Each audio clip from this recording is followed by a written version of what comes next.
నిర్గమకాండము 23వ అధ్యాయం 8వ వాక్యం. లంచము తీసుకొనకూడదు. లంచము దృష్టి గలవానికి గుడ్డితనము కలుగజేసి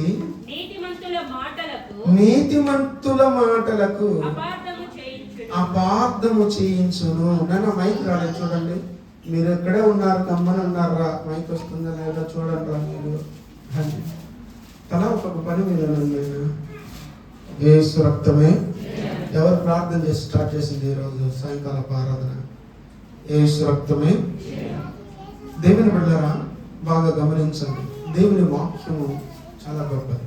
దేవుడు ఇశ్రాయేలు ప్రజలకి కొన్ని నియమాలు, నిబంధనలు, ఆజ్ఞలు పెట్టాడు. వాళ్ళు ఏం చెయ్యాలో చెప్పాడు దేవుడు తన ప్రజలకి. వాళ్ళు ఏం చేయకూడదో చెప్తున్నాడు.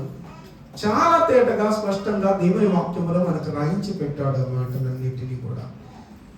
తర్వాత తరం వాళ్ళు కూడా చూసుకొని, చదువుకొని, ధ్యానించుకొని ఎవరు తప్పుకోకుండా దేవుని యొక్క నీతి మార్గములోనే, నీతి కలిగిన జీవితంలోనే, ఒక నియమబద్ధమైన జీవితంలోనే నడుస్తారు అన్నటువంటి ఒక గొప్ప ఉద్దేశంతో దేవుడు మన కోసం ఇవన్నీ పోకుండా అన్నీ తేటగా రాయించి పెట్టాడు. అందులో మనం ఇక్కడ చూస్తున్నటువంటి మాట, లంచము తీసుకొనకూడదు. పక్కగా చెప్పేశాడు దేవుడు. ఏం చెప్పేశాడు? నేను ఈరోజు ఈ లోకములో, ఈ ప్రపంచంలో ఎక్కడ చూసినా లంచము లేనిదే పని ఏమైనా జరుగుతుందమ్మా? చెప్పాలా?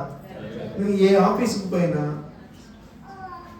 అసలు ఎక్కడ ఏ స్థలానికైనా వెళ్ళి లంచం ఇవ్వకుండా ఎవరైనా పనిచేస్తున్నాడని అనేకులు ఈ లంచాన్ని నిర్మూలన చేయాలని ఎన్నో ప్రయత్నాలు చేస్తూ ఉన్నారు, చేస్తూ ఉన్నారు, చేయబోతూ ఉన్నారు. కానీ ఆ ప్రయత్నాల వరకు ఆగిపోయాయి. కానీ ఎవరు కూడా దాని క్రియల్లో ఏం లేదు, అస్సలు దాని క్రియారూపకంలో పెట్టడం లేదు. లంచము ఈ లోకములో మనుషులను చాలా చాలా అనేక విధాలుగా పీడిస్తూ, మనుషులను కష్టాల్లో, నష్టాల్లో పెట్టేస్తూ, ఎక్కడ చూసినా ప్రతి చోట ఏ పని జరగాలని, ఏ పని కావాలన్నా లంచం ఇచ్చే చేసుకోవాల్సి వస్తుంది కదా.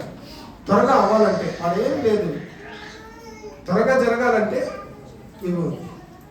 ఇంతెందుకు ప్రదీప్ని హాస్పిటల్కి చూసేసి వచ్చేదానికి, లోపల ఒక ఆపరేషన్ అయింది, లోపల ఉన్నాడు, పోయి చూసేసి వద్దామని చెప్పి ఆ గేట్లో అందరూ పర్మిషన్ ఇచ్చినారు. గేట్లో వాచ్మెన్ పర్మిషన్ ఇలా ఆమె పోకూడదు అంటాను. సరే కాసేపు పట్టే ఉన్నా, మళ్ళీ నా చేయి పెట్టుకునేసి పక్కకు వచ్చాను. టీ కదా పంపించేస్తా. నాకు తెలుసు వాడు అడుగుతాడని, నాకు తెలుసు అన్నమాట. కకృతి మనిషిగా ఉన్నాడు వీడు, ఖచ్చితంగా అడుగుతాడని నాకు తెలుసు. సరే అని చెప్పి వాడు చేతికి ఇచ్చేసి మళ్ళీ ఒక్కొక్కరు వెళ్ళి ఏం చేసాము, చూసేసి వచ్చాము.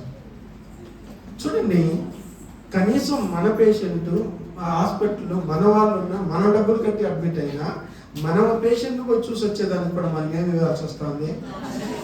చూసారా? అంటే ఒక చిన్నదే మీకు చెప్పేది, పెద్దదేం కాదు, ఇది ఒక చిన్న విషయమే. ఈ రీతిగా ఎన్నో లక్షల్లో, కోట్లలో లంచాలు చేతులు మారుతూ ఉన్నాయి. ప్రతి పనిలో చాలా మంది లంచం అడుగుతారు, లంచం ఇచ్చేవారు ఉన్నారు, లంచం పుచ్చుకునేవారు ఉన్నారు. లంచం వలన భయంకరమైనటువంటి నష్టం కలుగుతుంది అనేది ఈ సందేశం ద్వారా మనం ఖచ్చితంగా తెలుసుకోవాలి. ఎంత నష్టాలు కలుగుతుందో దాని వలన. నువ్వు వాక్యానికి మీరి మనం ఈరోజు తీసుకుంటాం, ఖర్చు పెట్టుకుంటాం, మనం తీసుకున్నాం, గొప్పలు అయిపోతున్నాం అని మనుషులు అనుకుంటున్నారు. కానీ దాని వలన ఎంత నష్టాలు కలుగుతుందో, ఎన్ని కష్టాలు కలుగుతుందో ఈరోజు వాక్యములో నుండి తేటగా మీరు చూసిన తర్వాత, ఈ వాక్యాన్ని విన్న తర్వాత మీరు లంచం తీసుకోవచ్చా తీసుకోకూడదా అన్నది మన నిర్ధారణ చేసుకోండి.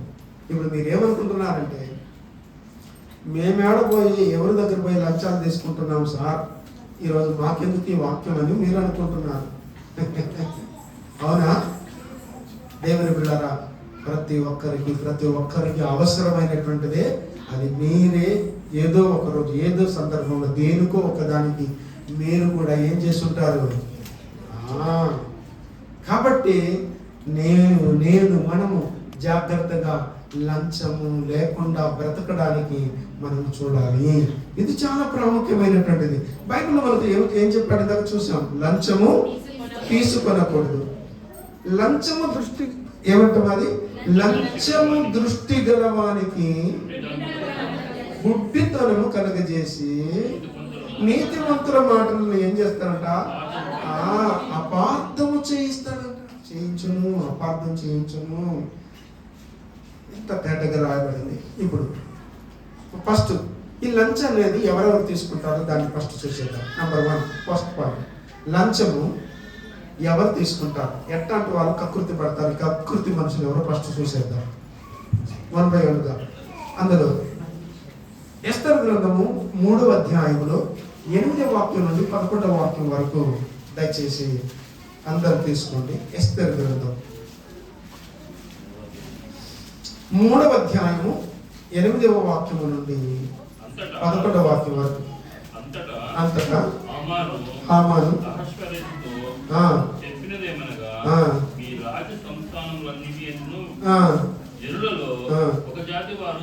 జనులలో ఒక జాతి వారు చెదరి ఉన్నారు, వారి విధులు వేరుగా ఉన్నవి.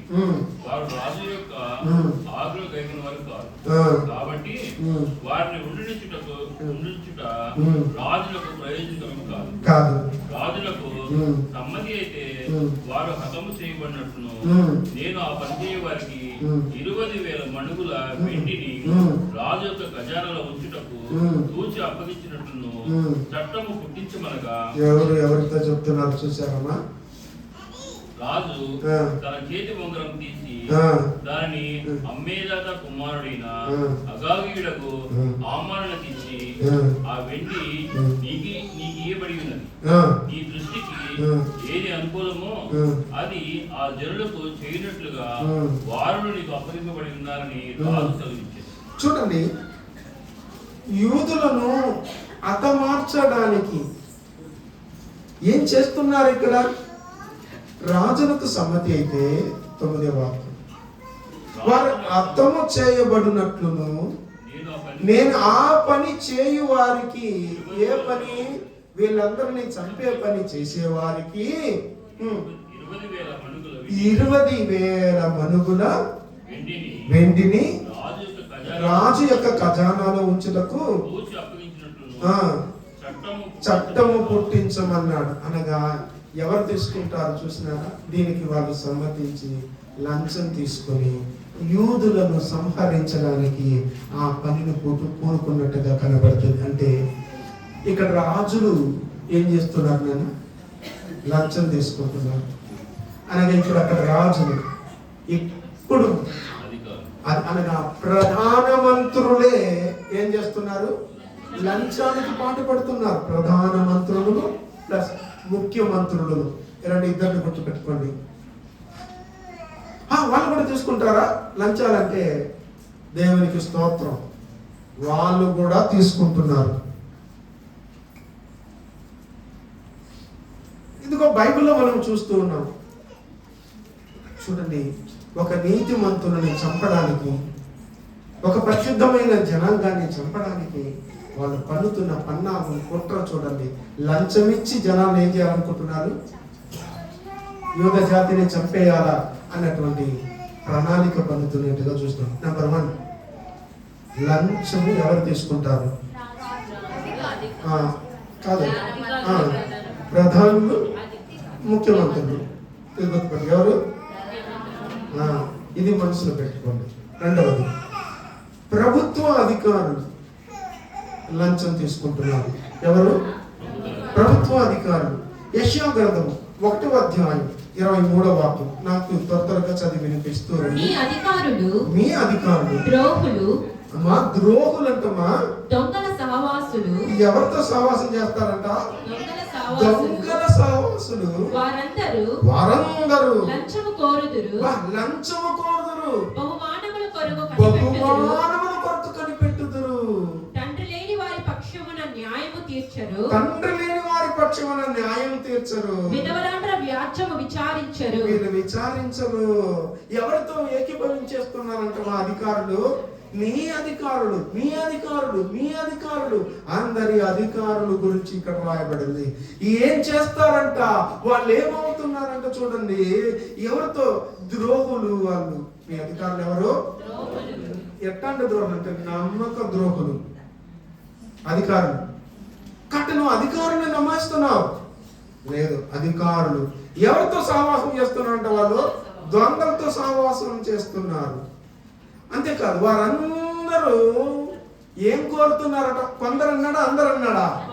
అధికారులు అందరూ అన్నాడు. దేవుని బిడ్డలారా, ఎవరినైనా ఈరోజు లంచం తీసుకోకుండా నేనున్నాను ఈ కాలంలో అని గట్టిగా బలంగా నిలబడి గుండెల మీద చేసుకొని ధైర్యంగా దమ్ముండి చెప్పగలిగిన వాళ్ళు ఎవరైనా ఉన్నారా? చెప్పండి చూద్దాం. వాక్యం ఎంత? వారందరూ, ఎవరందరూ? అధికారులందరూ లంచము కోరుదురు. ఏం కోరుతున్నారంట? నన్ను ఒక జాబుకు పోయావా? జాబుకు పోవాలని చేరాలనుకుంటున్నావా? ఆ జాబు నీకు రావాలా? ఆ జాబు నీకు రావాలంటే ఏం చేయాలా? ఖచ్చితంగా లంచం ఇవ్వాలి. నన్ను ఈరోజు చదువుకున్నోడికి ఎవరు నన్ను ఉద్యోగాలు ఇస్తున్నారు? టాలెంట్ కలిగిన వాళ్ళకి ఎవరు ఉద్యోగాలు ఇస్తున్నారు? అన్ని స్కిల్స్ ఉన్న వాళ్ళకి ఎవరు ఉద్యోగాలు ఇస్తున్నారు? ఇది నీకు చేరాలా? నీకు ఇంత రావాలంటే నువ్వు లంచం ఇవ్వు. చూసారా?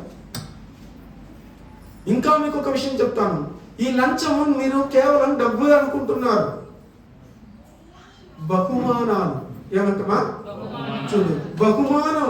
లంచము కోరుదురు, బహుమానములు కొరకు కూడా ఏం చేస్తారంట? ఇంకా చూడండి, పై అధికారం ఈ రోజు నీకు ఈ లేకపోతే ఈ దీంట్లో ఏంటది మీకు సీట్ ఇవ్వాలా? ఏది MBBS సీట్ ఇవ్వాలా? ఈ రాత్రి నేను చెప్పే రూమ్కు రా. మీరు ఎన్ని చూడలేదు నాన్న. ఉద్యోగం, ఈ ఉద్యోగం నీకు కావాలా?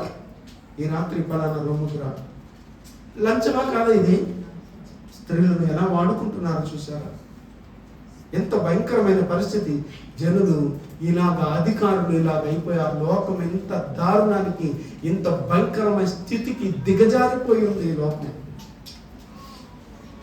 ఎంత భయంకరమైన లోకాలను లంచం తీసుకోకూడదయ్యా అని చెప్పి దేవుడు అంత తేటగా, అంత స్పష్టంగా, అంత నీట్గా రాసింటే మనం యెషయా గ్రంథకర్తలోకి వచ్చేలోపు ఇప్పుడు జనులు లంచం తీసుకునేది మానేసినట్ట, కంటిన్యూ చేస్తున్నట్ట.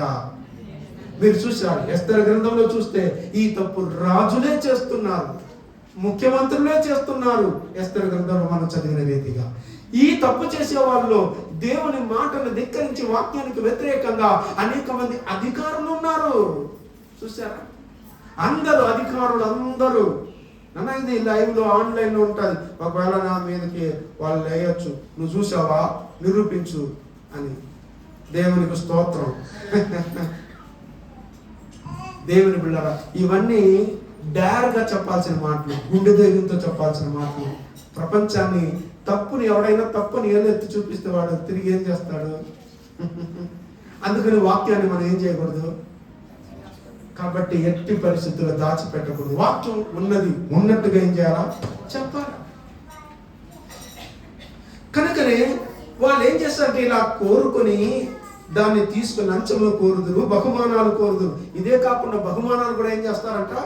కోరుతారంట. అంతేకాదు, ఇలా తీసుకొని ఎవరికి అన్యాయం చేస్తున్నారంటే తండ్రి లేని వారి పక్షమున. వాళ్ళకెవరు దిక్కి దేశం లేదు, న్యాయాన్ని తీర్చనంటమ్మా.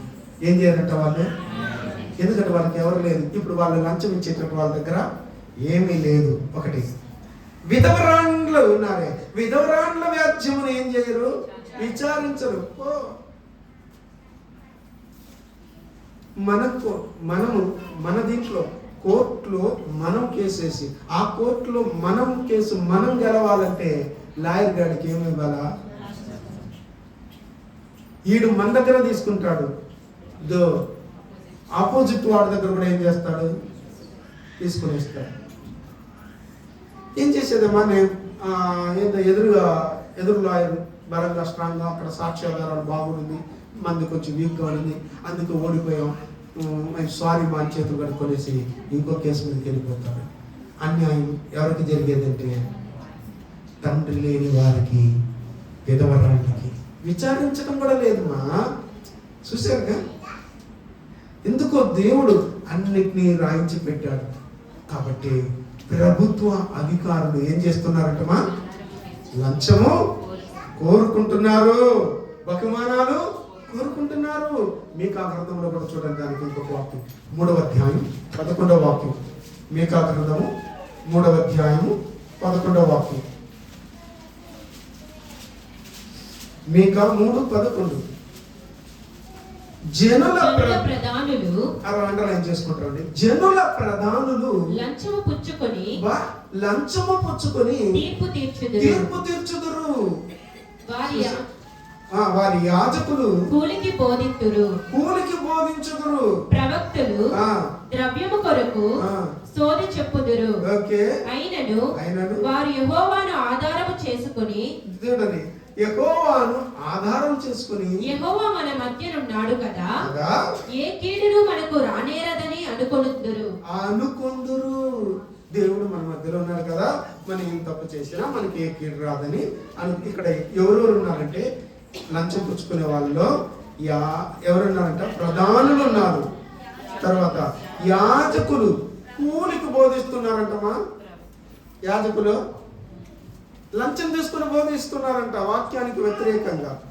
ఓకే చూడండి, ప్రవక్తలు ద్రవ్యము కొరకే సోది చెప్పుదురు. ఆయన ఈరోజు దేవుని సేవకుడు చెప్తున్న చాలా మంది అబద్ధ ప్రవక్తల్ని నమ్మి అబద్ధ ప్రవక్తల దగ్గరికి తీసుకెళ్ళి పరిగెడుతున్నారు. దయచేసి ఇప్పుడు నిజమైన ప్రవక్తలు ఎవరు లేదు, ఉండేది ఉన్నట్టుగానే చెప్పేస్తున్నారు, కరెక్ట్గా చెప్పేస్తున్నారు. ప్రవక్తలు లేరు, గివక్తలు లేదు. వాక్యాన్ని నమ్ము, వాక్యాన్ని పట్టుకో. దయచేసి చెప్తున్నాను, మోసపోకండి. అబద్ధ ప్రవక్తలు బయలుదేరున్నారు, అబద్ధ ప్రవక్తలు పంపలు కూల్చేస్తారు. దయచేసి ఎవరు నిజమైన ప్రవక్తలు లేరు. దయచేసి వాళ్ళందరూ ఏదో దేనికి ద్రవ్యముల కొరకు ఏం చేస్తున్నారంటే సోది చెప్పేస్తున్నారంట. పేరేం పేరు? ప్రవక్త. చెప్పేదేమి అనగా ప్రవక్తలు సోది చెప్తున్నారు కానీ ప్రవచనాలు చెప్పడం లేదు. గుర్తుపెట్టుకోండి, మోసపోకండి. దయచేసి చివరి దినాలు, చివరి గడియలు, వాక్యాన్ని చూడండి, వాక్యాన్ని పట్టుకోండి. అబద్ధ ప్రవక్తలు, దొంగ ప్రవక్తలు తయారైపోయారు. ఇళ్లలోకి వచ్చి ఇళ్లలో దూరి ప్రార్థన చేసి అది ఉంది, ఇది ఉంది, నీకు అట్ట అవుతుంది, ఇట్ట అవుతుంది అని చెప్పి నిన్ను సర్వనాశనం చేసేస్తారు. ఇంకా ఆడ ప్రవచనం చెప్తారంట, ఆయ పాస్టర్ ప్రవక్త అంట, ఈ పాస్టర్ ప్రవక్త అంట. ఎవ్వడు లేడు.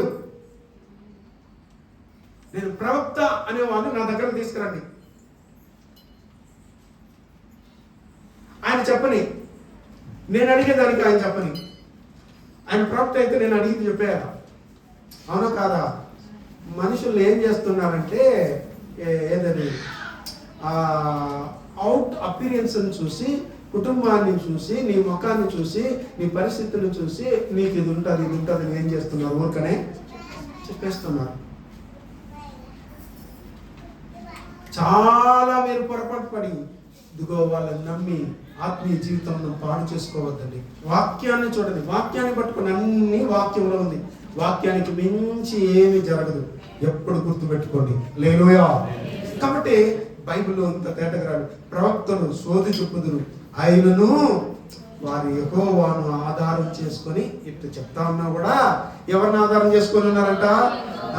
యెహోవా మన మధ్య ఉన్నాడు కదా, ఏ కీడు మనకు రాదని అనుకుంటా ఉంటారు. వస్తుంది, హఠాత్తుగా వచ్చి పడుతుంది. వాళ్ళు అనుకున్నట్టే జరుగుతా. ఏ కీడు రాదు, దేవుడు నా పక్షంలో ఉన్నాడు, నాతో కూడా ఉన్నాడు, మనతో కూడా ఉన్నాడు, దేవుడు నాలో ఉన్నాడు అని చెప్పి భ్రమపడుతున్నారు సోది చెప్పేవాళ్ళు. సోది మహాలు చాలా మంది తయారైపోయి ఉన్నారు. జాగ్రత్త, జాగ్రత్త, జాగ్రత్త. విశ్వాస జీవితంలో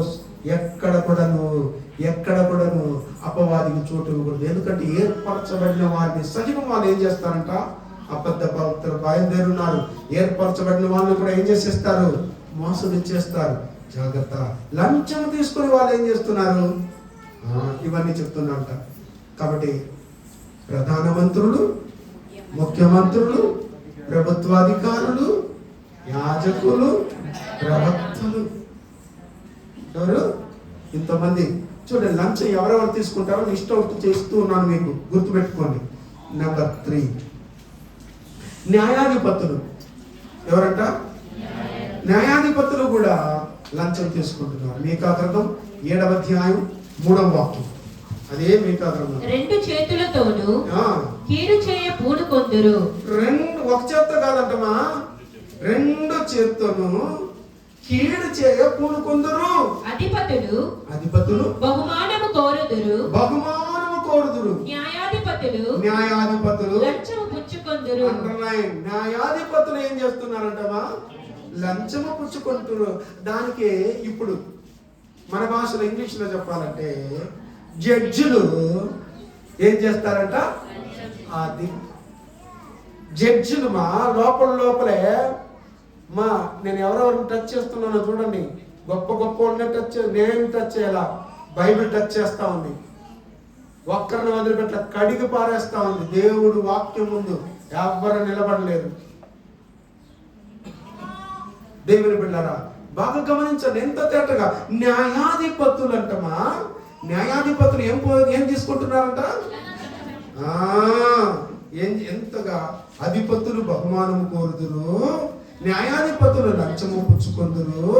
గొప్పవారు మోసపు కోరికను తెలియజేయుదురు. అలాగునా వారు ఏకపట్టుగా నుండి దాని ముగింతురు. ఆ పని ముగించేస్తారు. దేని మీద?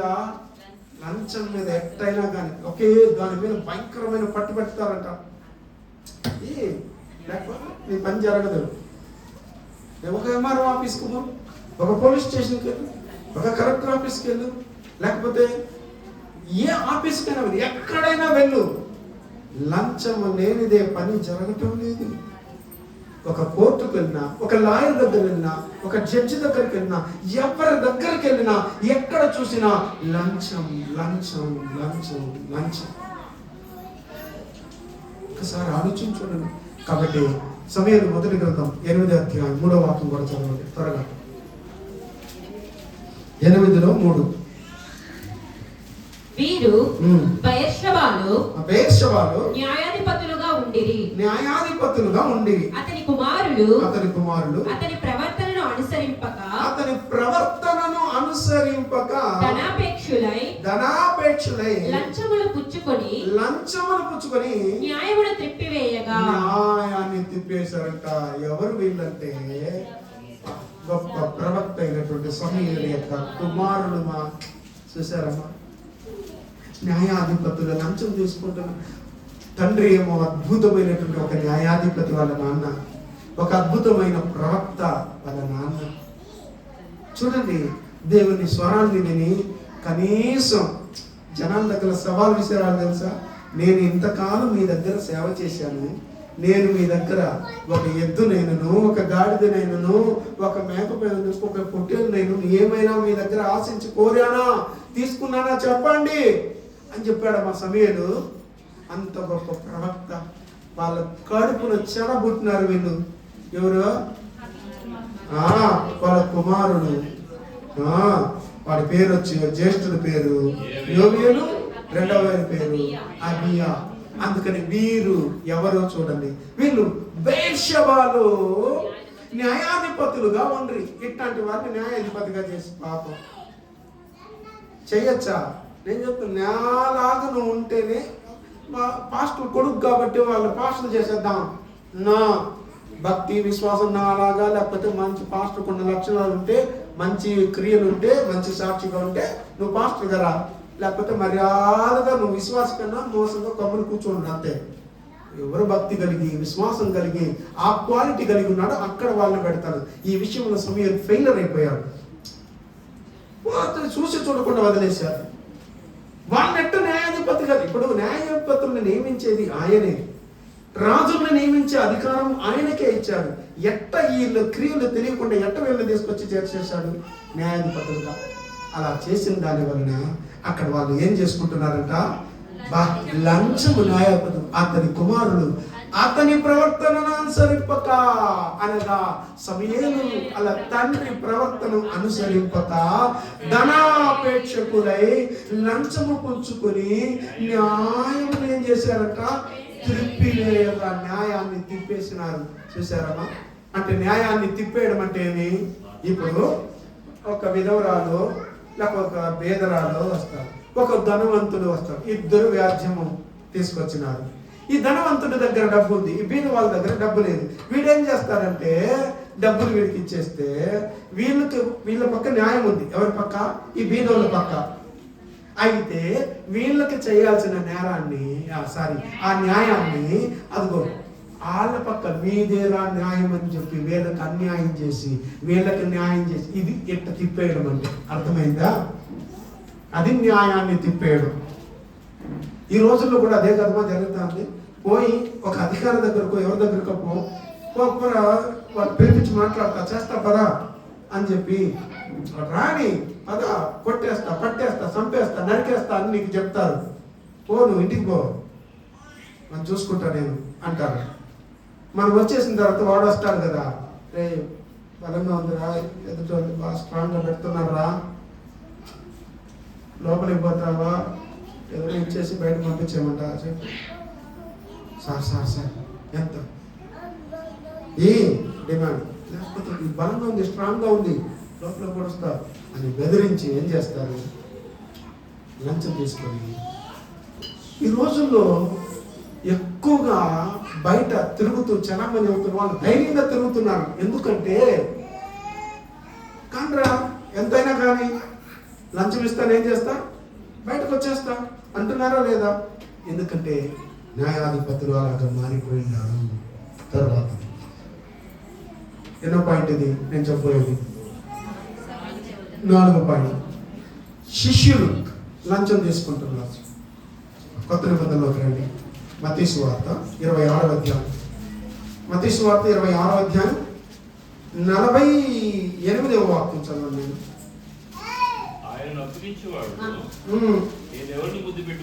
నేను ఎవరిని ముద్దు పెట్టుకుందును? ఆయన యేసు.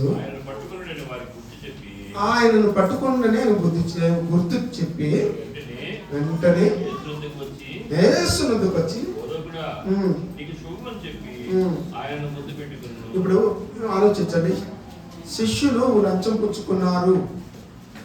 ఇప్పుడు ఎవరి గురించి చెప్తున్నారో మీకు అర్థమైపోతారు. ఇస్కరియోతు యూదా 30 వెండి నాణ్యాలకి లంచం తీసుకొని యేసు ప్రభుని ఏం చేసేసాడమ్మా? అప్పగించేసినాడు. 27:3 కూడా చదవండి. అందులో 27:3.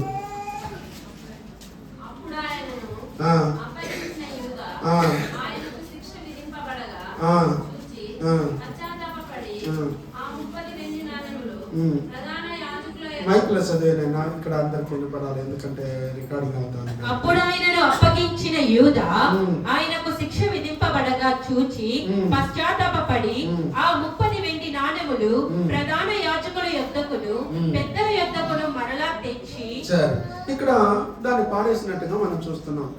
వాడు వాడుకోలేకపోయాడు. చూసారా? లంచము. శిష్యులు కూడా ఉన్న శిష్యులు కూడా దేనికి పాల్పడినారు? చూసారా? గురువు గారిని అమ్మడానికి శిష్యులు కూడా ఏమో చేస్తున్నారు? గురువు గారిని కూడానే ఉండి వేసేసేదానికి, చంపేసేదానికి స్కెచ్ చేసి ప్రణాళిక పని ఎంతగా దానికి లంచం తీసుకుంటున్నాడు చూడండి. బాగా గుర్తుపెట్టుకోండి. ఈ రోజుల్లో కూడానే పెట్టుకుంటారు చూడండి, రాజకీయంలో కానీ లేకపోతే దీంట్లో. కూడా ఉండేవాడే, ఎందుకంటే వాళ్ళ కదలికలు ఎక్కడ ఏంటి, ఎక్కడ ఎప్పుడు ఏ టైంలో ఎక్కడ ఉంటారో వాళ్ళకి తెలుసు. కాబట్టి వీళ్ళు పట్టేది ఎవరిని పడతారంటే కూడా ఉండేవాళ్ళని ఏం చేస్తారంటే పట్టుకొనేసి నీకు ఇన్ని లక్షలు ఇస్తాను మాకు చెప్పేసి, లేకపోతే నువ్వేనే వేసేసి నేను నీకు ఇంత ఇస్తాను. అదే జరిగింది ఇక్కడ యేసు ప్రభు జీవితంలో కూడా. వాడు ధనాపేక్ష కలిగిన వాడు కనుక దానికి లొంగిపోతాడు, దానికి పడిపోతాడు, లైఫ్లో సెటిల్ అయిపోదామని. ఇప్పుడు రాజీవ్ గాంధీని చంపేసింది ఆమె నళినిగా పేరు. ఆ నళిని ఎన్ని కోట్ల రూపాయలు నేను నీ పిల్లల్ని నువ్వుగా చచ్చిపోయినా లేకపోతే ఏమైనా కానీ ఎన్ని కోట్లు తీసుకోవాలంటే తెలుసా? ఒక ఇందిరాగాంధీని చంపిన వాడు, ఒక గాంధీ గారిని చంపినవాడు. ఇదిగో ఒక్కొక్కరిని రాజకీయంలో ఉన్న వాళ్ళని చనిపోయారే వాళ్ళందరూ ఊరికి చంపేశారనుకుంటున్నారా? వాళ్ళందరూ లంచం తీసుకొని కూడా ఉండే వాళ్ళే గుంట తవ్వేసింది. ఎప్పుడు గుర్తుపెట్టుకోండి, కూడా ఉండే వాళ్ళని ఎప్పుడు నమ్మద్దండి. ఈ మాట మీకు అర్థమవుతుందో లేదు? అర్థమైందా? ఎప్పుడు కూడా వాళ్ళే నీకు గుంట తవ్వేది. అది జాగ్రత్త పడు. యేసు ప్రభు కూడా పెట్టుకున్నవాడు ఏం చేశాడు? ఇది మనం చూస్తున్నటువంటిది. తర్వాత రక్షక భటులు కూడా ఏం చేస్తున్నారంట? లంచం తీసుకుంటున్నారు. ఎవరు? రక్షక భటులు. అదే మత్తయి సువార్త 28లో 11 నుంచి 15 వరకు. వారు వెళ్ళుచుండగా కావలి వారిలో కొందరు పట్టణములోనికి వచ్చి జరిగిన సంగతులన్నిటినీ ప్రధాన యాజకులతో చెప్పిరి. కాబట్టి వారు పెద్దలతో కూడి వచ్చి ఆలోచన చేసి ఆ సైనికులకు చాలా ద్రవ్యం ఇచ్చి, ఆ సైనికులకు చాలా డబ్బులు ఇచ్చినారంటమా. లంచం చూడండి. యేసు ప్రభుని అమ్మడానికి లంచం, చంపడానికి లంచం. ఇప్పుడు చంపిన తర్వాత ఆయన శవాన్ని ఎత్తుకొని వెళ్ళిపోయారని చెప్పండ్రా అని ఊరికి ప్రచారం చేయడానికి కూడా ఏమిస్తున్నారు? లంచం ఇస్తున్నారు భటులకి. 15 వరకు మీరు చదువుకోండి, మళ్ళీ టైం అయిపోతుంది. చూడండి, అప్పుడు వారు ఆ ద్రవ్యం తీసుకొని తమకు బోధింపబడిన ప్రకారం చేసిరి. ఈ మాట యూదులలో వ్యాపించి నేటి వరకు ప్రసిద్ధమైంది. చాలా ద్రవ్యం. ఎంత అని తెలియదు. ఎంత ఇచ్చినాడంట సైనికులకి? అదనమాట. కాబట్టి అక్కడ సైనికులు కూడా లంచానికి పాల్పడినట్టుగా మనం చూస్తున్నాం. తర్వాత దుష్టులు లంచం తీసుకుంటారు. ఎవరు? దుష్టులు మొదలగు వారు. సామెతల గ్రంథం 17వ అధ్యాయంలో 23వ వాక్యాన్ని చదువుతాం. న్యాయ విధులను చెరుపుటకై దుష్టుని ఒడిలో నుండి లంచము పుచ్చుకొనును. లంచము ఏం రాయబడింది నాన్న? అందులోనే న్యాయాధిపతుల గ్రంథం 16వ అధ్యాయం 5వ వాక్యం కూడా చదువుతుంది. న్యాయాధిపతుల గ్రంథం 16:5. ఎవరంటమా?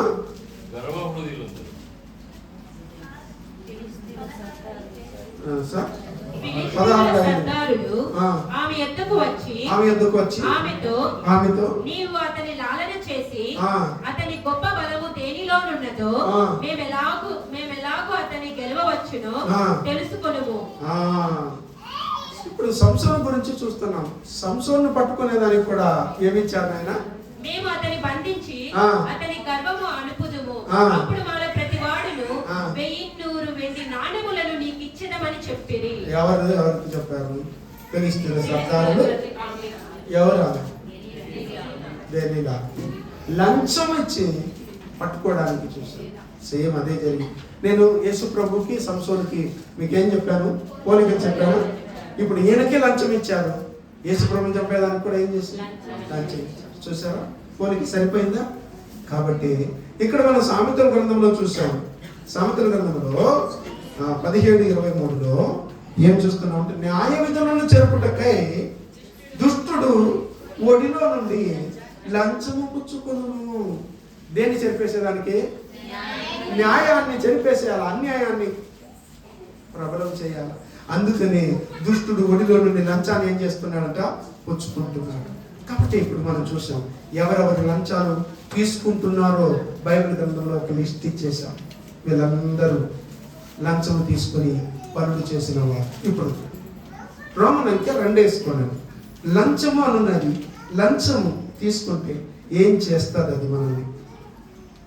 మనం లంచం తీసుకొని ఇల్లు వాకిలు కట్టుకొనేసి, కార్లు బంగ్లాలు కొనుక్కొనేసి, వెండి బంగారాలు కొనుక్కొని జగజ్యోతిగా తిరుగుతూ ఉంటారు మనోళ్ళు.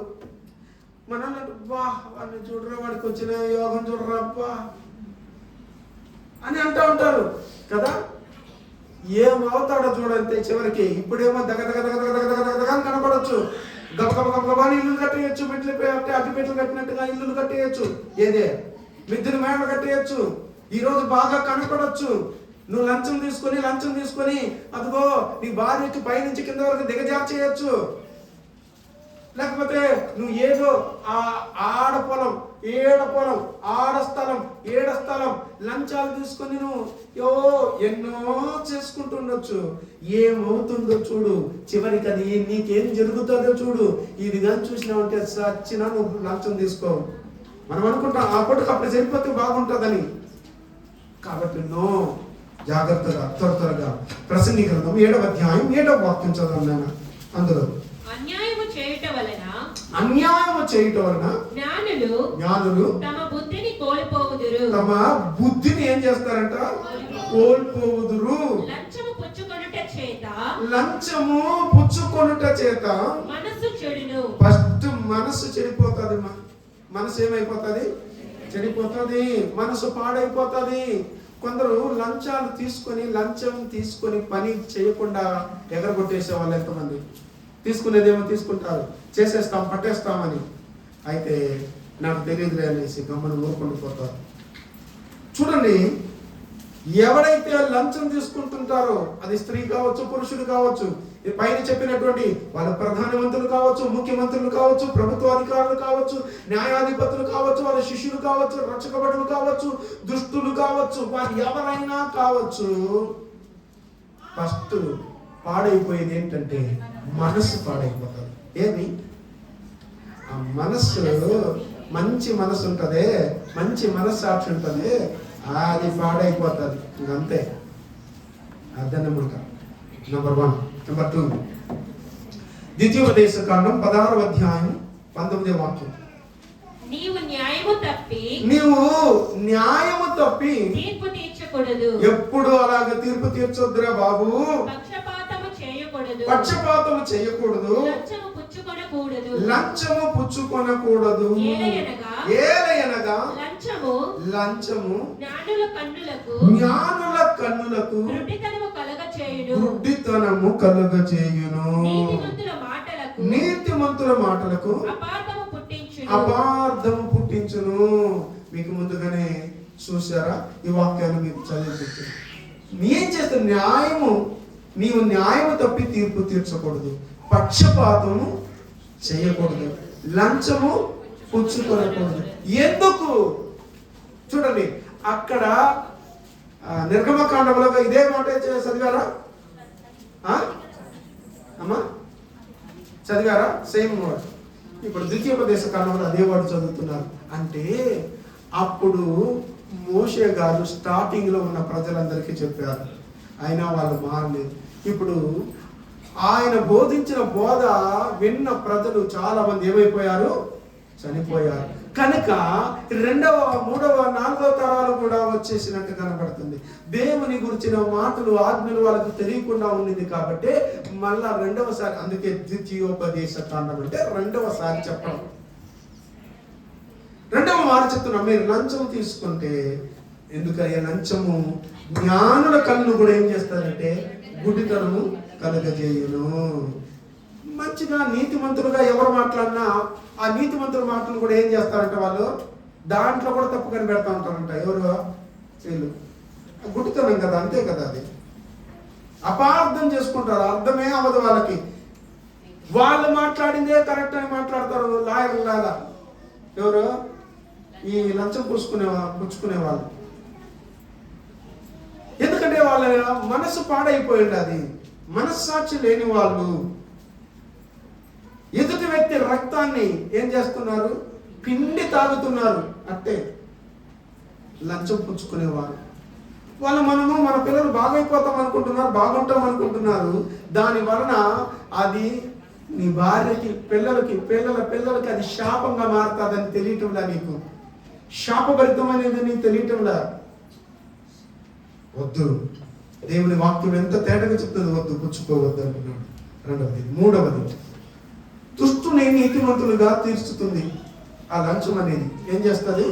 దుష్టుని కూడా నువ్వే కరెక్ట్, నువ్వు చెప్పిందే కరెక్ట్, నువ్వు నీతిమంతుడివే, వాళ్ళే సర్లేదు అని తీర్పు తీర్చేయగలుగుతుంది. అది యెషయా గ్రంథము 5వ అధ్యాయం 23వ వాక్యం. వారు లంచము పుచ్చుకొని పుచ్చుకొని దుష్టుడు నీతిమంతుడని తీర్పు తీర్చుదురు. దుష్టుని నీతిమంతుడని ఏం చేసేస్తారంట? తీర్పు తీర్చుదురు. నీతిమంతుల నీతిని దుర్నీతిగా కనబడజేయుదురు. చూసినారమ్మా, నీతిమంతుల యొక్క నీతిని కూడా దుర్నీతిగా ఏం చేసేస్తారంట? అదే చెప్తున్నాం కదా, దిమ్మిని బిమ్మిగా బిమ్మిని దిమ్మిగా చూపించేటువంటి రకాలు వీళ్ళు. అందుకనే మనం చూస్తున్నాం చాలా తేటగా వారు లంచం పుచ్చుకొని దుష్టుడు నీతిమంతుడని తీర్పు తీర్చుదురు. నీతిమంతుల నీతిని దుర్నీతిగా కళ్ళకు కట్టినట్టుగా చూపించేస్తారు. అందుకని జాగ్రత్త పడు. ద్వితీయోపదేశ ఖండం 27వ అధ్యాయం దానికి 27లో 25వ వాక్యాన్ని చదవండి. 27లో 25. నిర్దోషికి ప్రాణహాని చేయుటకు లంచము పుచ్చుకొనివాడు శాపగ్రస్తుడని చెప్పగా, నేను చెప్పలేదమ్మా, అది ఏంటది? లంచం, శాపం. ఎవరు తీసుకున్నా ఏం చేసినా లంచము శాపం. ఎంత తేటగా రాయబడిందో. లంచం మనము డబ్బులు, నగలు, లేకపోతే బహుమానము ఏదో తీసుకొచ్చుకునేసాము అని సంబరపడిపోతుంటారు వాళ్ళు. నో, అది నీకు, నీ కుటుంబానికి అది శాపం అనేది మనం గుర్తెరగకుండా పోతున్నాం. జాగ్రత్త పడాలి మనము. నిర్దోషికి ప్రాణహాని చేయుటకు లంచము పుచ్చుకునేవాడు శాపగ్రస్తులని చెప్పగా ప్రజలందరూ ఆమేన్ అనవలెను. చూసారా? కాబట్టి వీడు లంచం తీసుకుని మనం గొప్పోళ్ళు అయిపోతాం అనుకుంటున్నాడు. వాడు ఎంత లంచం తీసుకుంటున్నాడో అంత శాపాన్ని మూట కట్టి ఇంటికి తీసుకొచ్చి పెట్టుకుంటున్నాడని అర్థం.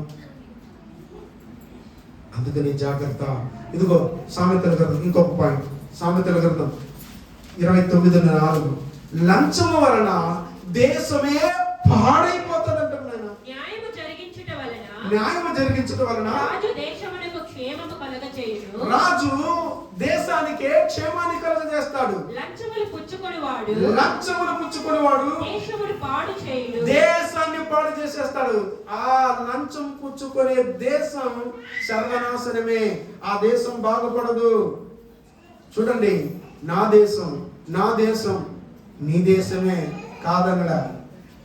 నీ దేశం ఎట్టుంది? నీ దేశ పరిస్థితి ఎట్టుంది? నీ దేశాన్ని పరిపాలించే వాళ్ళు ఎలా ఉండారు? అధికారులు ఎలా ఉండారు? ముఖ్యమంత్రి ఎలా ఉండాడు? ప్రధానమంత్రి ఎలా ఉండారు? ప్రభుత్వ అధికారులు ఎలా ఉండారు? న్యాయాధిపతులు ఎట్లుంటారు? ఒకసారి ఆలోచించుడు. ఇంతమంది పై నుండి కింద వరకు అందరూ లంచం తీసుకుంటుంటే దేశం బాగుపడుతుందా, పాడవుతుందా? దేవుని వాక్యం చెప్తుంది. నువ్వు అనుకుంటున్నావు నా దేశం సస్యశ్యామలం కలిగిన దేశం అని. నో, లంచం వలన దేశం పాడైపోతుంది. వాక్యం చెప్తుంది. ఎన్ని డేంజరస్ ఉందో చూసారా? ఎంత భయంకరమైన పరిస్థితులు ఉందో చూసారా? ఏమేం చేస్తుందో లంచము చూసారా? చివరిగా ఈ పాయింట్ లో యోబు గ్రంథం 15వ అధ్యాయం 34వ వాక్యం. యోబు గ్రంథం 15:34. భక్తిహీనుల కుటుంబం లంచగొండుల గుడారములను ఇల్లు అంటే కాలిపోతుందంటమా. దేవునికి స్తోత్రం. ఎందుకు ఆ ఇల్లు కాలిపోయేది? అది లంచం తీసుకొచ్చి కట్టుకునే ఇల్లు కదా.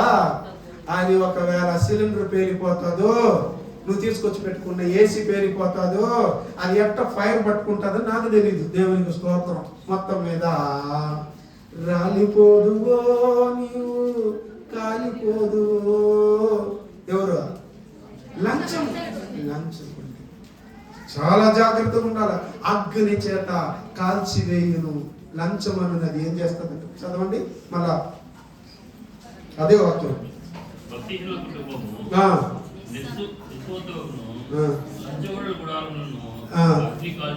అది అగ్ని, దేవుడు ఆజ్ఞాపించేస్తాడు. అగ్ని ఏం చేస్తుంది? కాల్చివేస్తుంది. ఇప్పుడు లంచం ఎవరు తీసుకుంటారో చూసాం. లంచం తీసుకుంటే ఏమేమి ఆపదలు వస్తుందో చూసాం. చివరిగా దీన్ని చూసి ముగించేద్దాం. లంచము ఇవ్వకూడదు, తీసుకోకూడదు అని మాత్రం. కాబట్టి ఇది విన్న తర్వాత ఇంకా మనం ఏం చేయకూడదు? లంచం ఇవ్వకూడదు. సరే, ఇవ్వకూడదు అంటే పనులు ఎట్లా జరిగేది? ఏం చేసేది? అందుకే ఇచ్చేసి వచ్చేసామంట. అయితే బైబిల్ చెప్తుంది ఏం చేసేది. వాక్యాన్ని చూడండి. ద్వితీయోపదేశ కాండం 10:17. దేవుడు లంచము ఏలయనగా నీ దేవుడైన యెహోవా పరమదేవుడును పరమ ప్రభువునై ఉన్నాడు. ఆయనే మహాదేవుడు పరాక్రమవంతుడు భయంకరుడైన దేవుడు. ఆయన నరుల ముఖమును లక్ష్య పెట్టని వాడు. అండర్లైన్, లంచము పుచ్చుకొనని వాడు. గట్టిగా క్లాప్స్ కొట్టాలా? నా దేవుడు, మనం ఆరాధించే దేవుడు ఏం పుచ్చుకొనడంట? ఇంకెవరెవరు అంటే ఇప్పుడు ఇందాక మనిషిలో చూసాం, అనగా దేవుళ్ళు దేవతలు అనబడే వాళ్ళు కూడా ఒకవేళ లంచం తీసుకుంటున్నారో ఏమో తెలియదు, కానీ ఇక్కడ నా దేవుడు లంచము తీసుకున్నాడంట. ఏం చేయడంటమా? తేటగా రాశాడు, చూసారా? లంచము పుచ్చుకొనని వాడు. నరుల ముఖాన్ని కూడా ఏం చేయడంట? ముఖాన్ని లక్ష్య పెట్టిన వాడు. అప్పుడు దేన్ని లక్ష్య పెడతాడు? హృదయాన్ని లక్ష్య పెట్టేటువంటి వాడు. ఆయన గురించి ఎంత తేడా. ఏదైనా నీ దేవుడైన యెహోవా పరమదేవుడు. చెప్పండి, నా దేవుడు పరమదేవుడు. చెప్పండి, పరాక్రమవంతుడు, భయంకరుడైన దేవుడు. ఆయన నరుల ముఖమును లక్ష్య పెట్టువాడు కాడు. లంచము పుచ్చుకొనని వాడు. మా అంత అద్భుతంగా ఉంది చూడండి. రేపు సండేకి నిజంగా మీరు మంచోళ్ళు అయితే ఈ వాక్యమే కట్టస్థ వాక్యం నేర్చుకోవచ్చు. నేను చెప్పేది చాలా గుర్తుపెట్టుకోండి. మంచోళ్ళు అయితే హల్లెలూయా, దేవుని బిడ్డలారా. అప్పుడు మనం ఆరాధిస్తున్న దేవుడు లంచం పుచ్చుకోలేదంటే మనం కూడా ఏం చేయకూడదు నాన్న? చెప్పాలా? మన దేవుడు ఎట్లా మనం కూడా అలాగే ఉండాలి. ఎంత సార్ బతికేది? వచ్చే జీతం కొద్దిగా, అంటే వాళ్ళు అడిగేది, తీసుకునే వాళ్ళందరూ వాళ్ళు చెప్పే మాట ఏంటంటే, మాకు వచ్చే జీతం తక్కువ, ఇప్పుడు వచ్చే ఆదాయమే ఎక్కువ. అవునా? ఇప్పుడు నీ జీవితంలో జీతం తక్కువ, ఈ జీతం తక్కువ కాబట్టి ఆ జీతాన్ని మనం కవర్ చేసుకోవాలంటే అనేది పనిలో ఫుల్ కమాయిరా. ఏమంట? ఫుల్ కమాయి. అమ్మా, ఈ లంచాన్ని కమాయి అన్న పదం వాడుతున్నారు. మీకు తెలుసో తెలీదో? కమాయి అంటే కమాయి వాంగర్దే ఇంగ్లీష్ పదమ్మా. కమాయి, అమ్మాయి కాదు. దేవుని బిడ్డలారా, ఆలోచించండి. ఇది లేకపోతే ఏం జరగదు. దేవుడు తీసుకోడట. ఏం చేయడట? కాబట్టి మన వాళ్ళు పనిలో పోయి చేరుకో, ఈవిడ కేవలం నర్స్ పనిలో కూడా పోయి చేరుకో, జీతం తక్కువ, కమాయి ఎక్కువ. ఏం ఎక్కువ? కమాయి. కాబట్టి నా ప్రియ దేవులారా, జాగ్రత్త పడు. దినవృత్తాంతములు 2వ గ్రంథము 19వ అధ్యాయం 7వ వాక్యం. త్వరగా 3 మాటలే ఉంది. యెహోవా భయము మీ మీద ఉండును గాక. దేవుడు అంటే భయపడాలా? దేవుని భయం మీ మీద ఉండాలా? కొంచెం హెచ్చరికగా ఉండి కొంచెం జాగ్రత్తగా తీర్పు తీర్చండి. మన దేవుడైన యెహోవా యందు దౌష్ట్యము లేదు. ఆయన పక్షపాతి కాడు. ఆయన ఏమాత్రం పక్షపాతి కాడు. లంచము పుచ్చుకొనువాడు కాడు. ఎన్ని చోట్ల చూపిస్తున్నాను. ఎట్టి పరిస్థితుల్లో దేవుడు లంచం పుచ్చుకోలేదు. నువ్వు క్రిస్టియనే, నువ్వు దేవుని బిడ్డవే. చాలా మంది నేను చెప్తున్నాను ఇక్కడ, ఒకవేళ అన్యుడు, వాడికి వాక్యం తెలీదు, దేవుడు తెలీదు, వాడు ఏదో చేసుకుంటాడు. చాలా మంది క్రైస్తవులు అనబడే వాళ్ళు, దేవుని బిడ్డలు అనబడే వాళ్ళు ఏం చేస్తున్నారు చెప్పండి? లంచం పుచ్చుకుంటున్నారు. శాపం అది. జాగ్రత్త.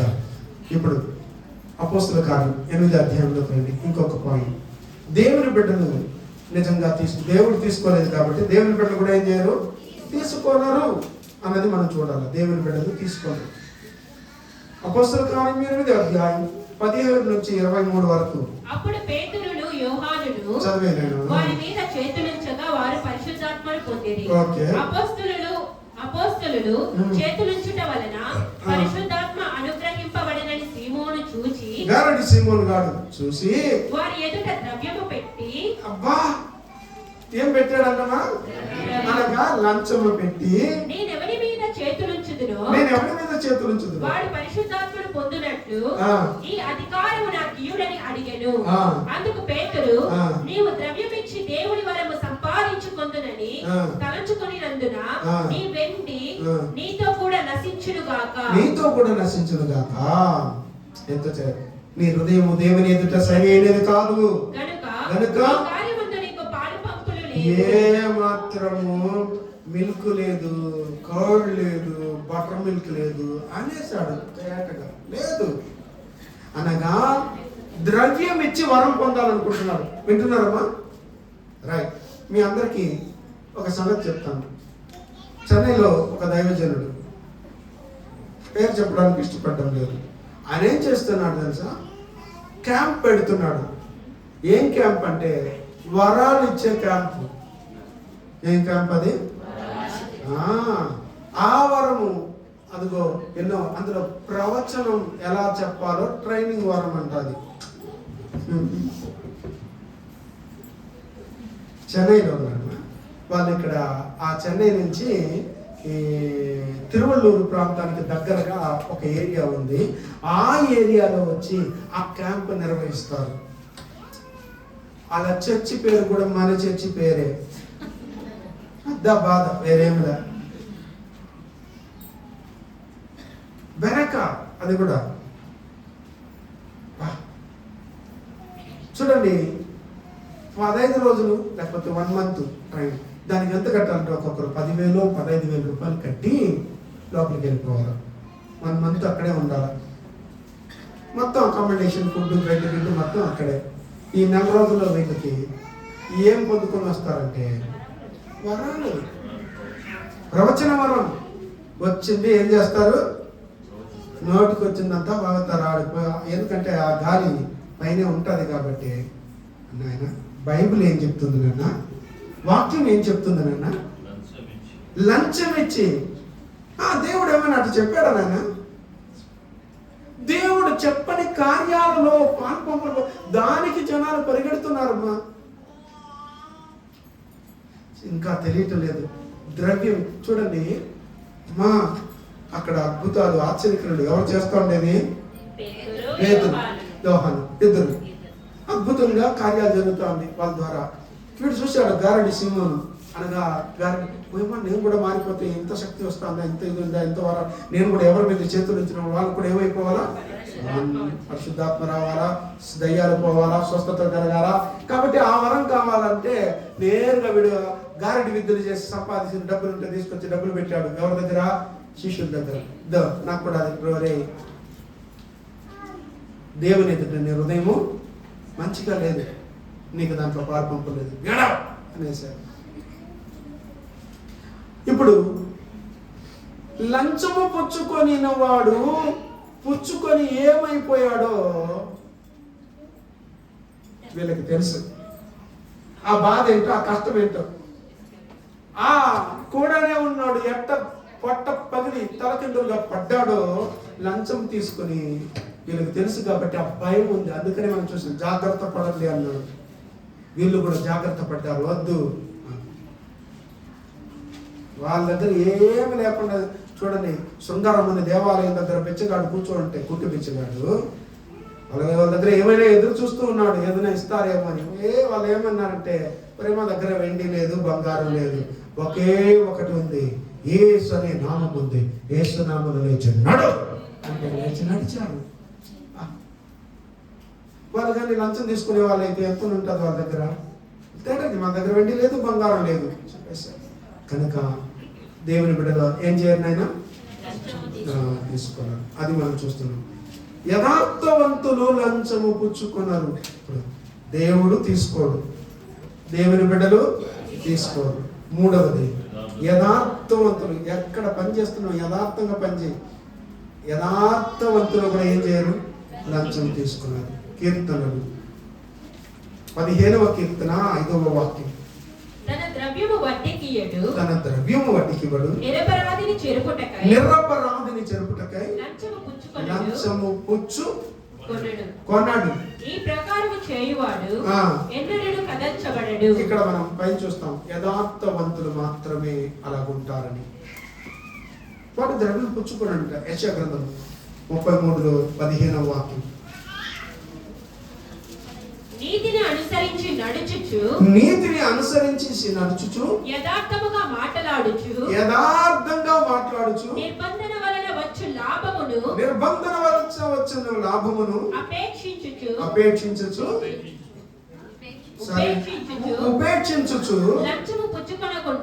లంచము పుచ్చుకొనకుండా తన చేతులను మలుపుకొని హత్య అను మాట వినకుండా చెవులు మూసుకొని చెడుతనము చూడకుండా కన్నులు మూసుకొని వాడు ఉన్నత స్థలమున నివసించును. వాడే ఉన్నత స్థలంలో పోయి నివసిస్తాడు, పరలోకం పోయి చేరేవాడు.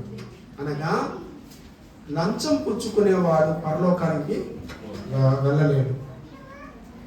లంచము తీసుకునే వాడు మాత్రమే పరలోక రాజ్యం చేరగలుగుతాడు. ఈ లోకంలో బాగా బలంగా బతకొచ్చు, కానీ ఏది ఆయనకి లాభమే లేదు. రైట్, చివరి వాక్యం ముగింపు, కన్క్లూజన్ వాక్యం చూద్దాం. లంచమును అసహించుకునేవాడు మాత్రమే బ్రతుకుతాడు. ఎవరు? సామెతల గ్రంథం 15వ అధ్యాయం 27వ వాక్యం. లోభి తన ఇంటి వారిని బాధ పెట్టును. లోభి వచ్చి తన ఇంటి వాళ్ళని ఏం చేస్తాడంట? బాధ పెట్టును. లంచమును అసహించుకునేవాడు బ్రతుకును. ఎంత తేటగా రాసేసాడు చూడండి. మిగిలినోడు ఏదో ఒకరికి బాగా గమనించండి. నేను ఎంతమంది అడ్డంగా బుక్ అయినారని, లంచం తీసుకున్నారని ఎంత భయంకరంగా చూస్తారు. ఆ లంచాన్ని కాపాడుకోవడానికి వాళ్ళు ఎంత అవసరం పడుతున్నారు. ఈ లంచం బయటపడిపోతుందని ఎంతో మంది ఏం చేశారు, లోపల చచ్చిపోయిన వాళ్ళు ఎంతో మంది. లంచం ఎవరు తీసుకునే వాళ్ళు మాత్రమే బ్రతుకుతారు. సమయలు 1వ గ్రంథం 12వ అధ్యాయం 1 నుంచి 4 వరకు చదివి ముగిస్తాం. అప్పుడు సమూయేలు ఇశ్రాయేలులందరితో ఇట్లనెను, ఆలకించుడి, మీరు నాతో చెప్పిన మాట అంగీకరించి మీ మీద ఒకని రాజుగా నియమించి ఉన్నాను. రాజు మీ కార్యములను జరిగించును. నేను తల నెరసిన ముసలివాడను, నా కుమారుడు మీ మధ్యనున్నారు. బాల్యము నాటి నుండి నేటి వరకు నేను మీ కార్యములను జరిగించుచు వచ్చి తిని, ఇదిగో నేనున్నాను. నేనెవరి ఎద్దునైనను తీసుకొంటినా? నేను అప్పుడే చెప్పాను. సమయంలో సవాల్ విసురుతున్నాడు. మీ దగ్గర ఎవరి దగ్గరైనా ఎవరి ఎద్దునైనా నేను తీసుకున్నానా? ఎవరి గార్ధమునైనను పట్టుకొంటినా? ఎవరికైనా అన్యాయము చేసినా? ఎవరికైనా నేను అన్యాయం చేశానా? ఎవరినైనా బాధ పెట్టినా? ఎవరినైనా బాధ పెట్టానా? న్యాయము నాకు అగపడకుండా ఎవరి యొద్దనైనా లంచము పుచ్చుకొంటినా? ఎవరి దగ్గరైనా నేను లంచము తీసుకున్నానా? అలాగు చేసిన యెడల యెహోవా సన్నిధిని ఆయన అభిషేకము చేయించిన వాని ఎదుటను వాడు నా మీద సాక్ష్యము పలకవలెను. అప్పుడు నేను మీ ఎదుట దానిని మరలా నిత్తునెను. ఆమేన్. అందరు ఇశ్రాయేలు అందరి ముందర లేచి నిలబడి సవాల్ విసిరి అందరికి చెప్తున్నాడు. ఒక్కడు కూడా ఆయన మీద ఏలెత్తి చూపించలేదు. ఎట్టంటే ఆయనకు కడుపునే ఎట్టంటే వాళ్ళు పుట్టినారు. భయంకరమైన లంచగొడ్డికి ధనాపేక్ష కలిగిన వాళ్ళు పుట్టారు. ఒకటి గుర్తు పెట్టుకొని వాళ్ళు చచ్చిపోయారు. ఎవరు? సమయలు కొడుకులు. చూసారా? లంచము పుచ్చుకొనేవాడు, అసహించుకునేవాడు బ్రతుకునన్నాడు. కాబట్టి వాళ్ళు బ్రతకలేదు. కారణం ఏంటో తెలుసా? లంచం పుచ్చుకొని దాని వరకు. కాబట్టి జాగ్రత్త పడదాం. ఎవరైనా లంచం అడిగితే ఇచ్చినా తీసుకున్నా ఇవన్నీ దేవుని దృష్టిలో ఏమవుతుంది? పాపం అవుతుంది, దోషం అవుతుంది, శాపం అవుతాం. జాగ్రత్త పడదాం. దేవుడు మీ వెనుకలోకి మాటలు ఆశీర్వదించి దీవించును గాక. అందరు కూడా